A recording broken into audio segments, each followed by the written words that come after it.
Kakak bukan asing nih. Lagi mau ngeliat pesawat nembah dulu.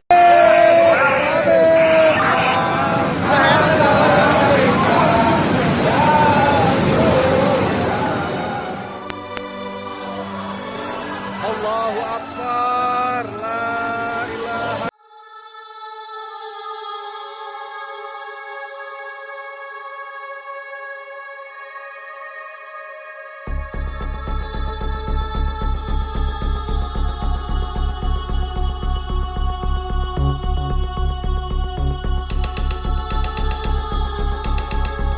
Takwir, Takawal Habib sampai Petamburan.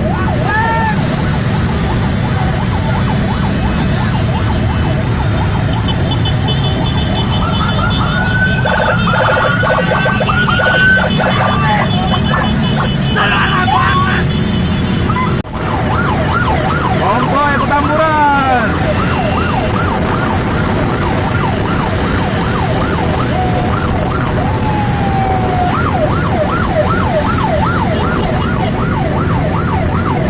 Kita kawal Habib sampai Petamburan. Takbir.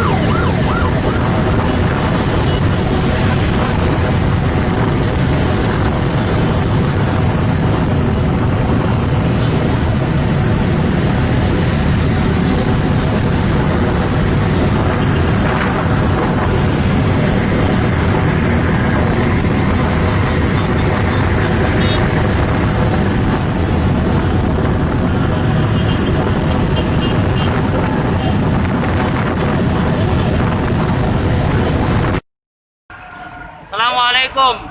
Suasana di Simpang arah Petamburan untuk penyambutan Imam Besar Habib Rizik Syihab. Masya Allah.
Sebab kalau saya serahkan SP3, ya tentu kan polisi di sana nggak paham, intelijen di sana nggak paham apa isinya, apa maksudnya. Kita terjemahkan dalam bahasa Arab. Kita buat dokumen resmi, terjemah resmi. Jadi saya katakan tuduhan apa yang Anda dapat dari pemerintah Indonesia? Oh, Anda ini melarikan diri dari Jakarta karena ada kasus hukum. Saya tunjukkan, ini SP3. Silakan Anda baca. Begitu mereka baca, mereka kaget. Oh, ini kan hukum sudah selesai. Kenapa kok masih dilaporkan Anda tetap bersalah? Jadi pemerintah Saudi sendiri yang menilai ya. Nah kemudian yang kedua, waktu kasus Bandung, saya bilang juga udah nggak ada perkara, punya SP3, saya terjemahin lagi SP3-nya. Saudara, nah terakhir mereka bilang katanya Anda ini dikejar-kejar badan intelijen dari negara Anda. Saya bilang enggak, saya nggak punya persoalan dengan badan intelijen. Oh, tapi ini ada laporannya. Anda bisa buktikan kalau Anda tidak punya permasalahan dengan badan intelijen Indonesia. Punya. Loh, apa buktinya? Saya punya dokumen perjanjian antara saya dengan badan intelijen negara Indonesia. Saya terjemahkan lagi dalam bahasa Arab. Resmi di situ, saudara. Dan dokumen ini kan belum saya buka ke masyarakat ya, ikhwan. Saya pikir nggak ada perlunya saya buka ya, ikhwan, kecuali kalau darurat saya tunjukkan. Mereka kaget loh. Anda punya perjanjian begini bagus dengan negara, Anda tidak punya masalah. Kok dilaporkan macam-macam? Nah, ini yang jadi persoalan ya, ikhwan. Ala kulihal, singkat cerita, kalau saya cerita terlalu panjang, saudara, akhirnya pemerintah Saudi ini, otoritas yang berwenang di bidang ini, mereka justru akhirnya minta maaf.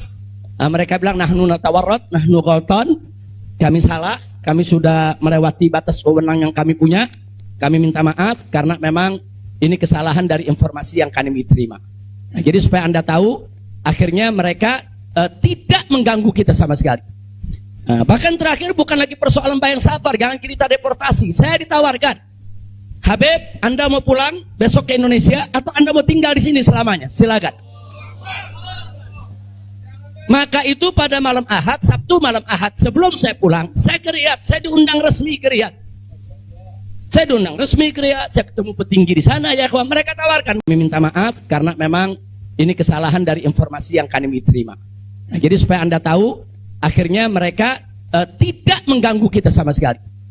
Nah, bahkan terakhir bukan lagi persoalan bayang safar, jangan kita deportasi. Saya ditawarkan, Habib, Anda mau pulang besok ke Indonesia atau Anda mau tinggal di sini selamanya? Silakan. Maka itu pada malam Ahad, Sabtu malam Ahad, sebelum saya pulang, saya ke Riyadh, saya diundang resmi ke Riyadh. Saya diundang resmi ke Riyadh, saya ketemu petinggi di sana ya, kawan. Mereka tawarkan, mau tinggal di sini, kita berikan iqamah, kita berikan izin tinggal, masuk umur hidup pun boleh. Silakan Anda memutuskan. Enggak, saya enggak punya persoalan sama pemerintah Saudi, ya, kawan. Jadi bohong kalau ada yang bilang saya punya persoalan. Jadi makanya kalau pejabat tuh jangan sembarang bicara. Kalau mau bicara tuh mesti punya data dong. Masa pejabat bicara nggak pakai data? Kalau nggak pakai data, pedagang kopi di warung-warung, ya kan dagang kopi di warung nggak pakai data. Ada kopinya seduh, pakai gula, selesai kasih. Kira-kira jelas gak?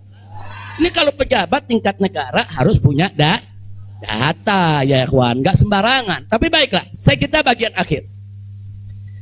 Jadi begitu mereka sudah tahu itu semua, semula saya mau dibikinkan bayan safar. Bayan safar itu exit permit, saudara. Nah, bayan safar itu ada dua. Ada izin keluar Saudi, saudara, karena orang melakukan pelanggaran. TKI yang melarikan diri dari majikan, atau umpamanya ada tenaga kerja yang melakukan pelanggaran pidana, mencuri, berkelahi, atau membunuh saudara. Nah, mereka ini kalau diusir dari Saudi itu namanya deportasi dengan bayan safar. Tapi ada juga jenis bayan safar lain. Nah, seperti apa? Seperti orang yang mendapat suaka politik, itu kan perlindungan. Atau seperti orang yang dicekal politik, seperti yang saya alami. Itu bukan pidana. Atau seperti mereka yang kehilangan warga negara, seperti orang-orang Rohingya yang tinggal di Mekah. Itu mereka nggak punya warga negara, saudara. Tapi kalau suatu ketika mereka mau pulang ke negerinya, diberikan bayan safar kalau mereka mau pulang. Nah kalau mereka nggak mau pulang, mereka dijamin silakan tinggal di Saudi Arabia.